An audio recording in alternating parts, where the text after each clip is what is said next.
Kementerian Agama Republik Indonesia.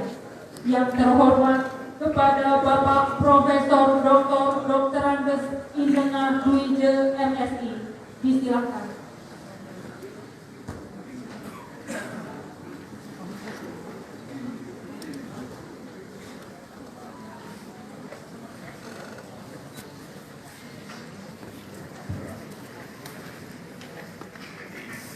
Om Swastiastu. Ini aja mantu dari Dr. Andes Sanidati yang para pimpinan itu kakak istri kakak yang kami hormati Rektor IAIN UPJ Mataram, yang saya hormati Bapak Akangbil Kementerian Agama Provinsi NTB. Kemarin saya ikut pelantikan ada 32 pejabat yang dilantik. Saya cari-cari namanya panggilan itu tidak ada. Yang saya hormati Ketua PHBI Provinsi NTB. Yang saya hormati para pimpinan Ormas Kepemudaan Keagamaan yang hadir pada hari. Saya kunjungan keempat setelah saya dilantik. 4 hari setelah dilantik saya kunjungan ke Lampung, kemarin di Pekalongan dan Semarang, tanggal 2 di Bali, tanggal 5 di NTB. Saya belum sempat nengok anak saya ini. Ya, tangannya sih salah. Ya mau memanangkan bukan kita segera. Saya merasa kaget ketika melihat yang hadir pada hari ini cukup banyak, di luar dugaan saya. Saya terima kasih sudah datang dan mudah-mudahan rainan mungkin yang datang pada hari ini pasti mendapat berkah, karena rainan sekarang adalah pemujaan kepada Sri Rambut Sedari yang dapat berkah pada hari ini seperti yang disampaikan oleh Pak Kamil. Saya datang ke sini ingin melepas kangen saya kepada anak-anak saya. Sekarang saya menjadi orang tua dari seluruh umat Hindu yang ada di Nusantara. Karena sebagai orang tua pasti tangannya pada anak.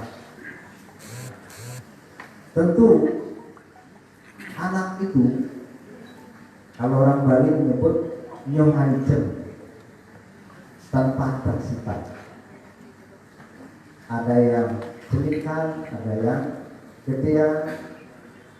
Tapi sebagai anak semuanya harus kita sayangi, harus kita cintai. Kalau ada anak bertengkar, ya kita rukunkan. Kalau ada yang selisih paham, orang tua merukunkan. Itu tugas dari orang tua. Apalagi saya senang mendengar di PBI kondusif sekali.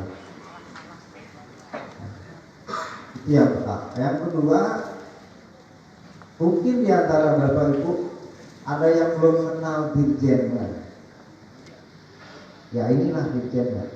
Orangnya kecil. Waktu di Bali ada sedikitnya. Tidak tahu saya Dirjen. Beliau duduk di samping saya, beliau juga tak cerita.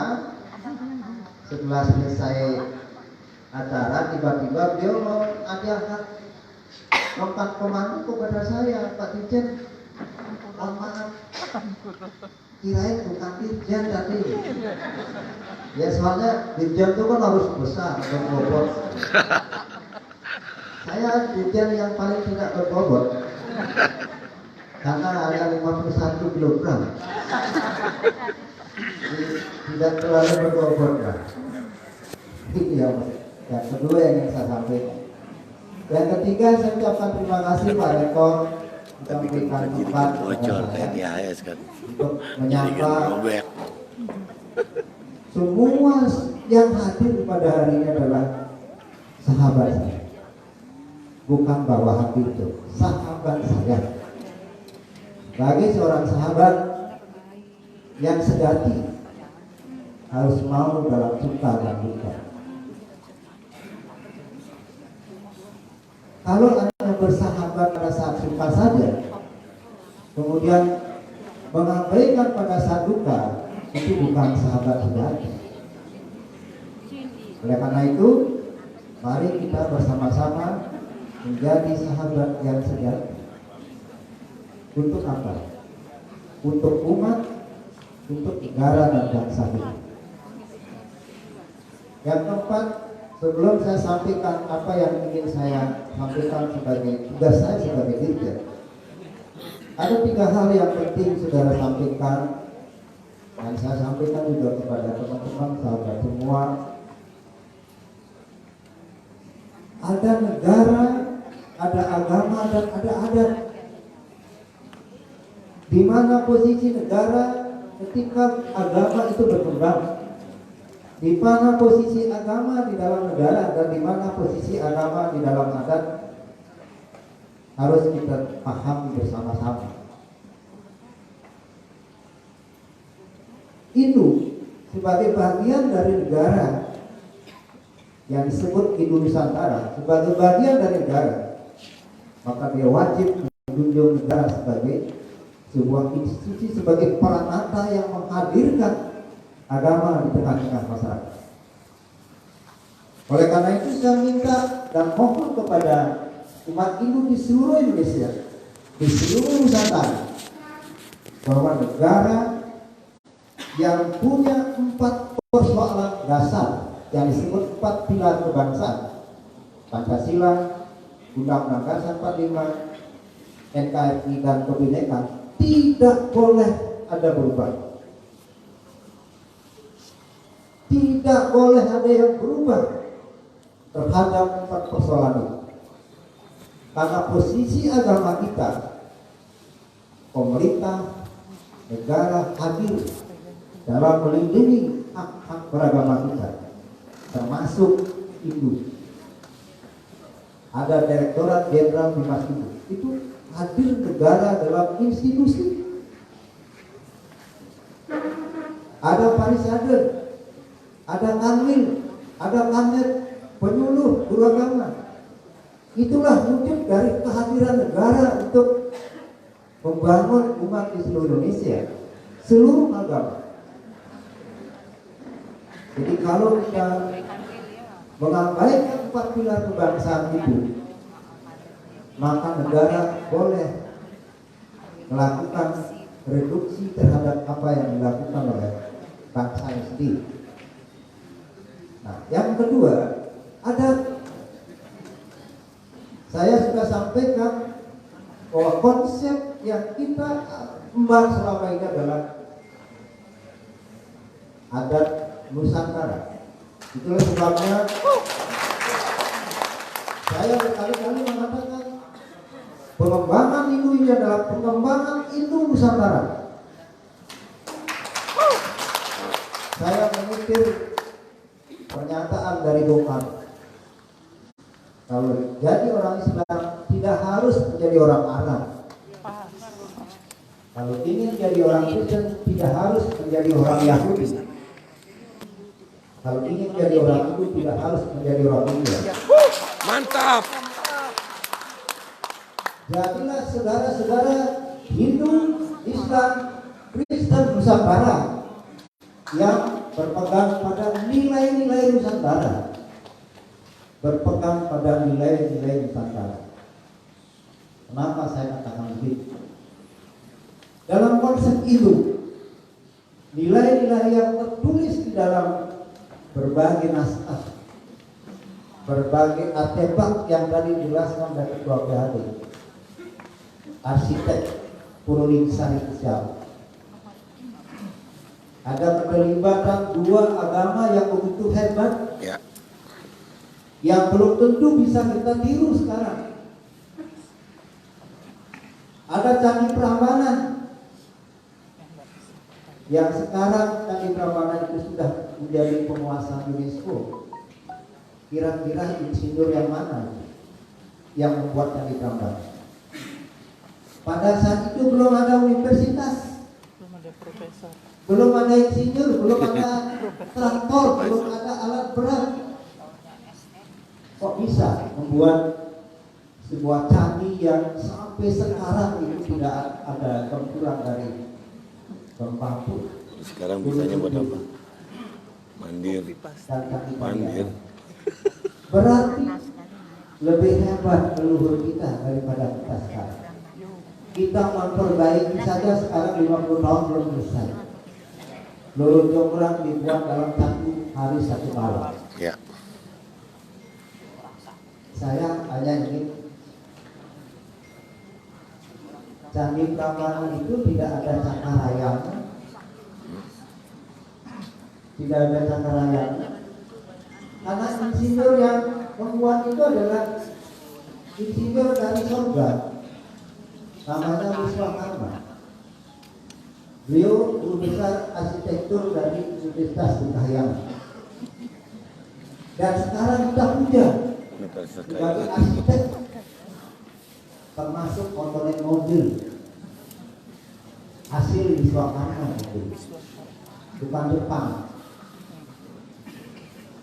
Yang kedua, di Bali saya sudah sampaikan, lebih hebat mana orang tua kita dulu, leluhur kita dulu daripada sekarang. Mohon maaf, saya profesor. Kalau disuruh membuat buana kosa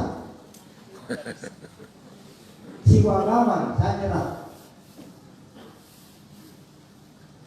Lontak Siwagama, buana kosa dipelajari oleh profesor sekarang. Dekutang lontari. Berarti yang Sepeda. membuat Siwagama itu lebih dari profesor. Dekutang lontari. Yang doktor aja nggak pelajari Siwagama menggabungkan kan. Beliau tulis sih. Jangan bangga dulu dengan apa yang kita peroleh sekarang. Pada apa? Itu nilai yang harus kita junjung tinggi dalam peradaban dulu di masa depan. Kita harus berpegang teguh pada persoalan itu. Itulah sebabnya nilai-nilai itulah yang diwariskan sampai sekarang. Sesungguhnya membaca teks Argo Patro, teks Siwagama, teks Wanakosa, Waspati Katur. Saya baca Waspati Katur berkali-kali belum ngerti juga. Kok orang dulu ngerti? Ini si tulis ya Pak. Tulis Waspati Katur, dia nana si data, coba baca. Uyang. Berarti kemampuan kita sekarang jauh lebih rendah daripada leluhur kita. Pas. Itulah makanya kenapa diwariskan kepada kita supaya kita berkiblat kepada nilai-nilai itu. Kalau kita berani mengatakan bahwa kita punya leluhur yang hebat di seluruh Nusantara, tidak hanya di Bali, tidak hanya di seluruh Nusantara. Maka ibadahnya sudah terbukti. Oleh karena itu, bahwa kita ingin mengembangkan bahwa semua anak-anak saya, anak-anak kami di NTB, kalau ada persoalan mari kita rukun. Kalau kita tidak rukun, apa yang disampaikan Bapak Abdul Ghani? Satu persoalan keagamaan tidak hanya NTB yang kena. Kementerian Agama tercoret, Indonesia juga tercoret. Saling Berarti saku. kita tidak hormat kepada Saling leluhur saku, itu yang saling gauku. mengatakan. Mari kita rukun. Kalau dulu dan cerita tadi dengan Pak Amir, orang dulu itu paling gampang supaya tidak bertengkar. Kalau musuhnya datang dari barat, saya pasti mintanya ke kanan. Itu apa? Supaya tidak ketemu musuh. Kalau ketemu musuh pasti bertengkar. Jadi orang manajemen konfliknya dulu itu hebat sekali. Ada orang membuatkan sampai berabad-abad dalam satu rumah. Misalnya membuatkan ada misalnya berabad-abad sampai cucunya di bawah. Tapi tidak pernah bertengkar. Musuh kapitui. Nah kalau sekarang perkaranya banyak. Jadi belum apa dalam satu rumah kadang-kadang bertengkar juga. Nah itu dinamika. Nah tadi Pak Amir menyampaikan tadi bahwa agama itu esensinya sama. Agama itu dari apa? Persoalan ketuhanan selesai Pak. Kami melihat soal persoalan agama. Ya. Apa dasar mereka keyakinan? B dengan Tuhan Gudul, Sepanjang Tuhan orang Keribu. yakin bahwa itu kebenaran dalam agama, pasti bisa. Cerita Bapak Nikolawir, Iya. ketika Drona tidak memberikan kesempatan kepada Bapak Nikolawir untuk berburu gara-gara Arjuna, apa yang diperbuat oleh Bapak Nikolawir? Dia memang patung Drona. Dia sembah setiap hari. Dia hadirkan Drona dalam hatinya. Ternyata Bapak Nikolawir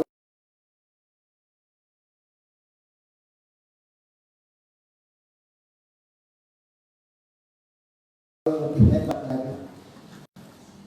Itu soal sebagai keyakinan dan agama sebagai studi. Kalau agama sebagai studi di universitas, di sekolah, ya silahkan debat. Tetapi agama sebagai keyakinan tidak ada dibahas. Karena itu sudah kita sepakati oleh leluhur kita akan perjuangan beliau untuk pengakuan umat Islam di Indonesia tidak sia-sia sampai sekarang. Kita harus hormat pada beliau yang sedang perjuangkan sehingga kita dapat pengakuan dari pemerintah Republik Indonesia. Ada jawatan agama Hindu di sana pada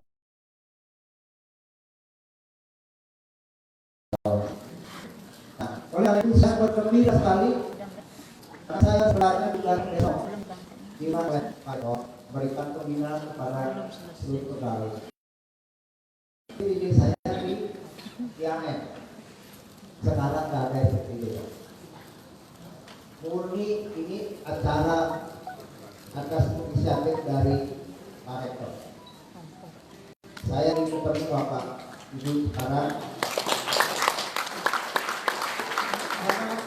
Karena perjalanan dinas saya sudah habis. Begitu saya dilantik sudah habis perjalanan dinas saya. Jadi kemanapun saya dinas pasti saya ketemu rumah supaya sekalian uang negara tidak sia-sia keluar hanya untuk ketemu rumah. Jadi kita lagi ke kali sama pedang hilang tetap kayu itu. Nah, sekarang baru menghemat gaya. Bapak Ibu sekalian yang saya hormati, Deprander, Bagus. Dirjen itu bukan jabatan politik, namanya jabatan struktural. Tes, saya 5 bulan saya terkatung-katung itu menanti sebuah jawaban yang tidak pasti. Saya lakukan selama 5 bulan itu tidak karu-karuan pikirannya. Kenapa? Tesnya itu banyak. Setelah tes itu ada PPA di presiden. Nah, perkara atas doa Bapak Ibu, Bapak kami, saya diberikan amanah untuk mengajar. Jadi saya baru mengakui 16 Desember 2022. Sekarang kurang lebih. Yang jabatan tunggal itu adalah ini strukturnya. Supaya jangan dipahami bahwa Dirjen punya misi yang luar biasa. Saya tidak punya misi. Misi saya itu adalah Kementerian Agama. Sama dengan Pak Ageng. Presiden Jokowi Maruf ini memberikan tugas kepada Kementerian Agama. Dua hal. Yang pertama adalah peningkatan kualitas sumber daya manusia dan daya saing. Yang kedua, pembangunan kebudayaan dan karakter bangsa. Ini diberikan tugas kepada pembangunan kebudayaan. Dari dua tugas ini, Menteri Agama mendelegasikan kepada unit S1 untuk membuat program dua program. Satu unit S1 itu adalah Direktorat Infrastruktur. Jadi tugas Dirjen itu ada fungsinya itu. Satu, pembinaan persoalan pendidikan dan urusan. Kemudian membina kerukunan umat. Kemudian menyelenggarakan pendidikan dan urusan. Kemudian evaluasi sampai pada tugas yang diberikan oleh Menteri Agama. Nah, dari dua tugas itu tadi sudah disampaikan oleh Pak Loteri. Saya baru akan melihat bahwa di direktorat ini ada dua, ada direktur urusan dan ada direktur pendidikan. Yang direktur pendidikan itu, direktur pendidikan ini mengatur ada subdit pendidikan tinggi, subdit pendidikan menengah, dan ada subdit pendidikan dasar. Yang menengah dan dasar ini mengelola peseraman yang selama ini. Peseraman. Yang subdit pendidikan tinggi bicara soal pendidikan tinggi yang sekarang sudah ada, yang swasta itu ada 11, yang negeri 4. Jadi ada 15 perguruan tinggi keagamaan di Indonesia. Peseraman yang tercatat kemarin itu 130 peseraman di seluruh Indonesia. Mungkin ada yang belum tercatat. Nah, dari sistem pendidikan peseraman ada beberapa hal yang bisa dilakukan. Pertama, Oh persoalan iya, mau regulasi. kumpulan Pasraman se-Indonesia. Persoalan regulasi itu bicara soal peseraman itu sebenarnya masuk ke jalur mana? Jalur mana? Apakah dia model pesantren atau model madrasah? Kalau model madrasah, kalau model pesantren berarti PP 55 dan PA 56 2014 dan diperbarui menjadi PA 2020 itu menjadi pendidikan pesantren, bukan pendidikan madrasah. Oleh karena itu belum ada pesantren yang didirikan. Nah, yang direnstra Kementerian Agama adalah pendidikan umum berdiri agama. Pendidikan umum berdiri agama itulah yang disebut dengan peseraman. Pendidikan umum yang berdiri agama itu adalah konstruksinya 60 umum, 40 agama. Sama seperti madrasah dari SD PAUD sampai SMA. Itu baru bisa diberikan. Nah, yang ada sekarang itu kurikulumnya masih 40 umum, 60 agama. Sehingga begitu didaftarkan di Dapodik tidak diterima anak-anak kita. Jadi tidak terdaftar sebagai peserta didik di Dapodik. Sehingga begitu dia tamat tidak punya nomor registernya, NIS-nya tidak ada. Ini persoalan yang sangat mendasar. Oleh karena itu, sekarang Direktur Pendidikan PP 55 ini sudah direview, sudah direvisi. Mudah-mudahan selesai, baru turunan PP 56 itu akan direvisi. Yang kedua, pasraman hanya boleh didirikan oleh yayasan. Hanya boleh didirikan oleh yayasan. Bagaimana kalau pemerintah daerah seperti Bali yang punya niat untuk mendirikan pasraman formal terkendala oleh itu? Yang seharusnya berbunyi, pendidikan pasraman boleh tidak dapat didirikan oleh pemerintah pusat, pemerintah daerah, kabupaten kota, atau masyarakat. Baru bisa. Nah, kalau pasraman ini sudah terbentuk, baru kita bicara tentang apa yang disampaikan Pak Andre tadi, bicara tentang SBM. Ya.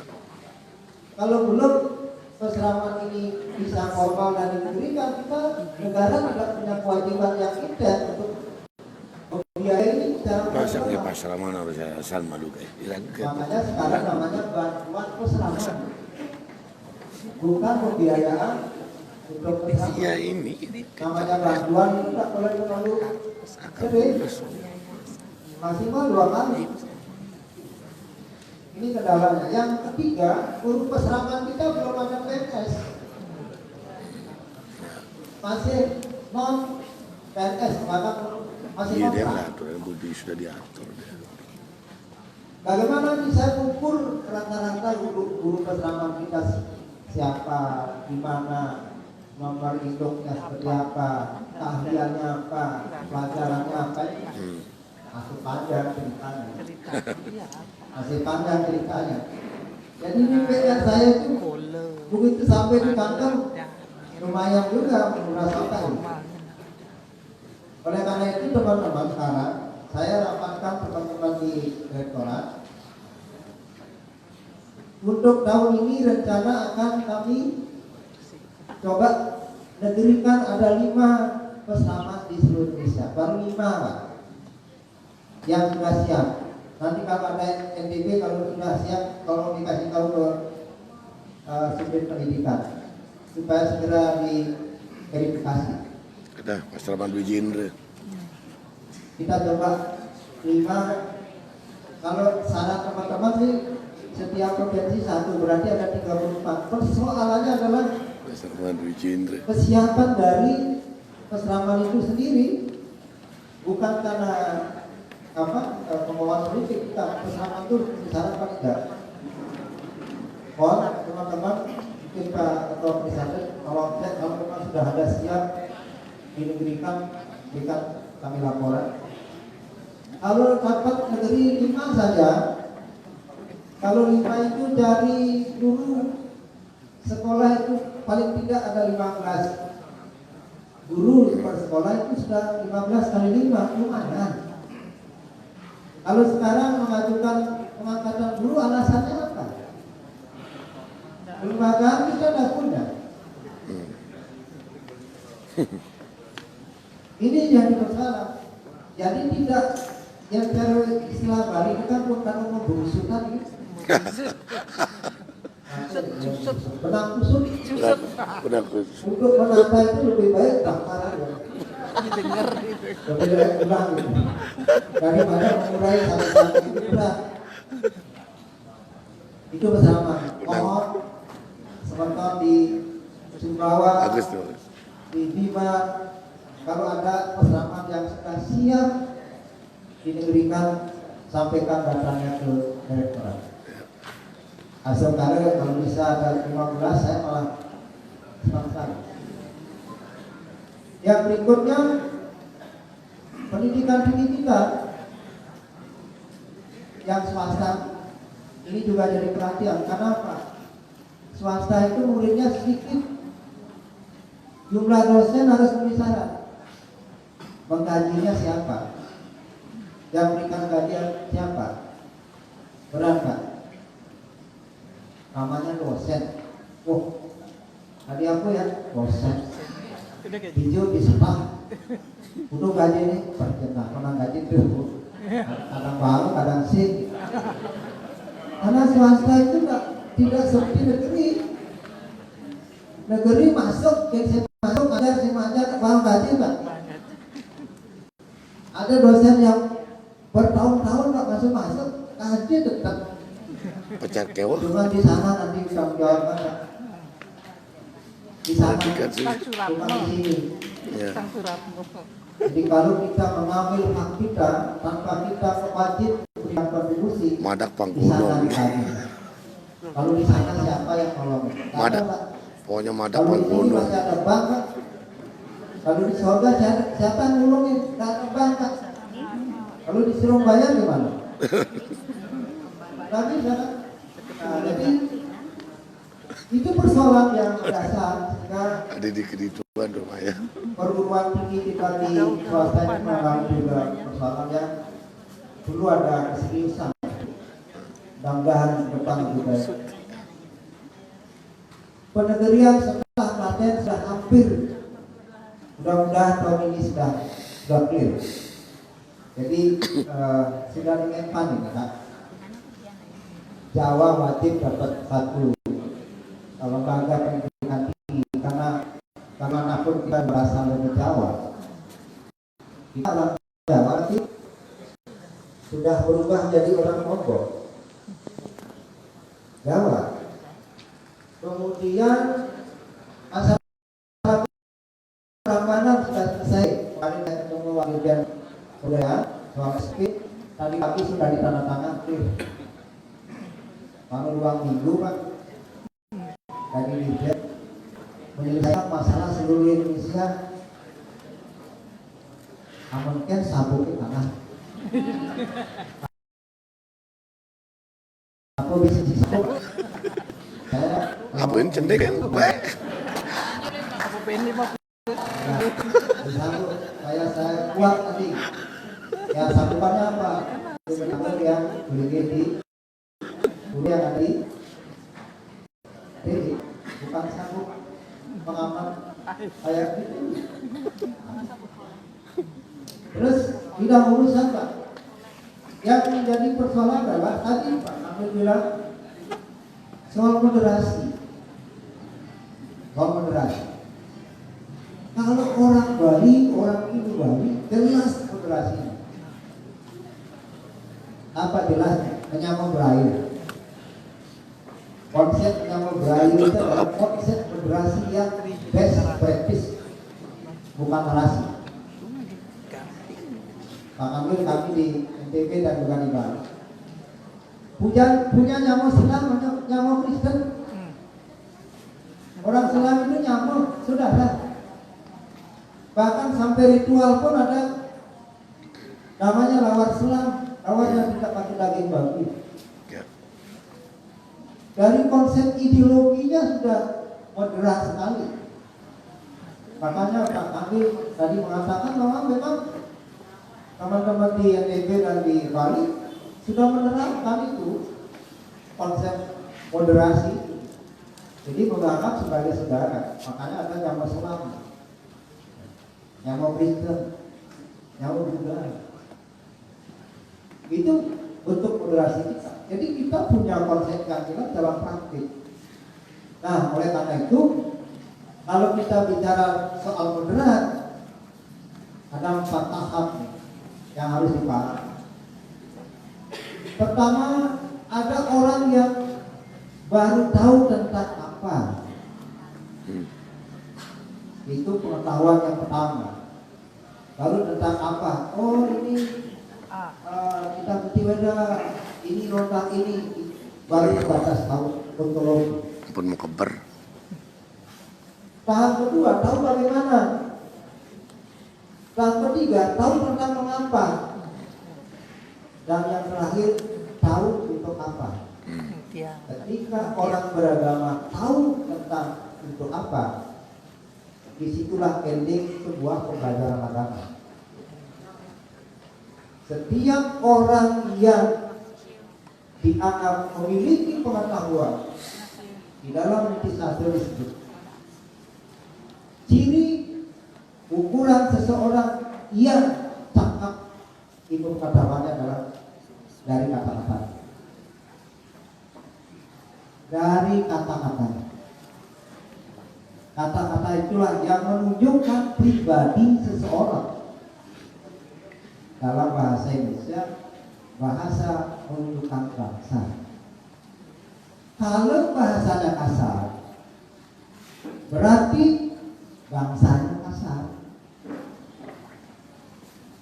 Kalau bahasanya bagus, cita rasanya bisa diterima oleh banyak orang, maka disitulah pengetahuan orang disebut dengan guna dusun yang oleh Ibu Rambe manusia. Guna dusun. Kalau orang tua saya punya peka dulu ahli perbintangan. Kalau minta dewasa di sini aja. Di sini aja. Tidak perlu lihat kalender. Sini. Tapi beliau tidak pernah cerita sama cucunya sama anaknya. Kalau ada orang bertanya baru dijawabkan. Kalau tidak enggak. Kalau sekarang kan orang nggak bertanya kita tegak. Nah, matanya. Jadi dari kata-katanya itu bisa disimpul kau ini ternyata orangnya begini. Makanya Matanya yang ada beda. etika Aja orang yang beda.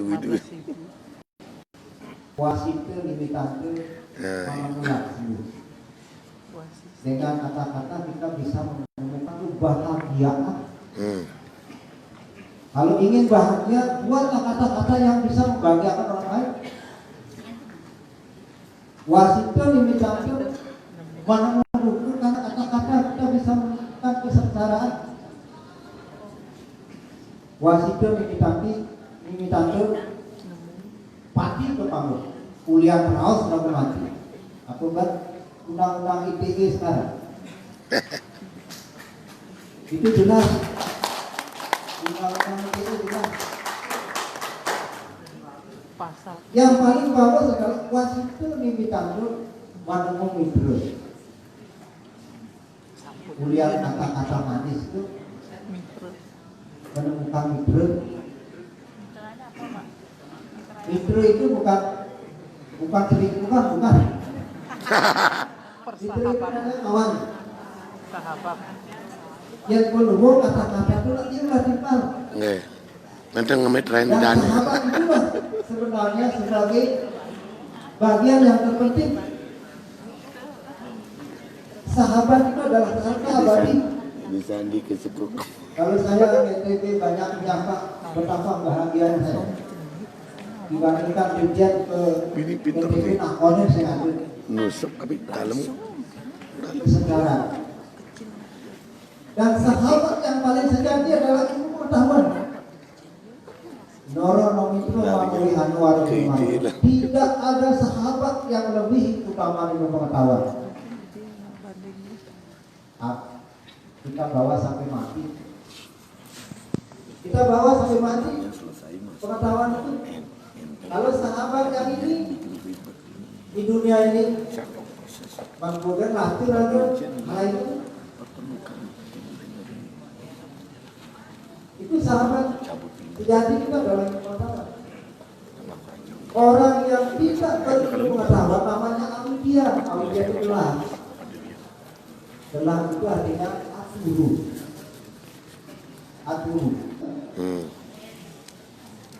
Aturu barangnya. Noh kini ngelah dirjen Kalau ada orang yang merasa tidak mengetahui hakikat dirinya sama dengan orang tidur. Woi, cabai kecil-kecil cabai rawit apa ini? Supaya kita tidak tidur, maka kita belajar agama. Belajar agama itu adalah Saya bangga, atami. senang saya. Yang burung-burung atami kelawan aturu, durung mewasuk tauruh. Mantap. Burung mewasuk pranya. Ya kecil cabai rawit. Yang hadir di sini ini bukan orang aturu, tetapi orang atami. Karena pusat sembahyang. Dalam. aman suut sembahyang, ampun benak guru, biar ngamuk di dalam, suruh membakti, udah orang, kagak tidak. Jadi sulingnya baru bangun karaoke. Percuma pelajaran. Ada dong bakti ya. Kalau niat kita Lewat. tidak baik, lebih baik jangan sembahyang. Justru akan mengganggu lingkungan yang baik. Sembahyang itu penting. Niat dia diambil penyangat kepala juga ya. Yang berikutnya adalah Bapak Ibu semua, apa yang disampaikan oleh Pak Ketua PH ini, mari kita sinkronkan program-program kita, karena Kementerian Agama, Direktorat Dimas itu punya kepentingan kepada seluruh organisasi dan ormas-ormas kepemudaan untuk bersama-sama bersinergi untuk membangun umat Hindu Nusantara dan kejayaan Indonesia. Harus kita lakukan bersinergi. Lupakan persoalan-persoalan yang pernah kita lakukan. Tidak ada manusia yang sempurna. Tidak ada manusia yang tanpa cacat. No mitra dan cacatnya repraju. Tidak ada manusia yang tidak cacat di dunia ini. Semua cacat. Kalau merasa lebih memiliki, berikan kepada orang yang kurang. Kalau merasa kurang, minta kepada orang yang punya kelebihan. Itu baru namanya umat Hindu. Jangan sedikit-sedikit kekurangan orang dihujat. Ya orang tidak kurang kok dihujat. Mestinya orang yang lebih dihujat. Kenapa dia bisa lebih? Apa dia memang haknya begitu atau ada hal-hal yang lain? Kalau kurang ajar ya ujar aja. Itu yang ingin saya sampaikan, Bapak Ibu semua. Saya senang sekali pada hari ini bisa bertemu kamu pada seluruh umat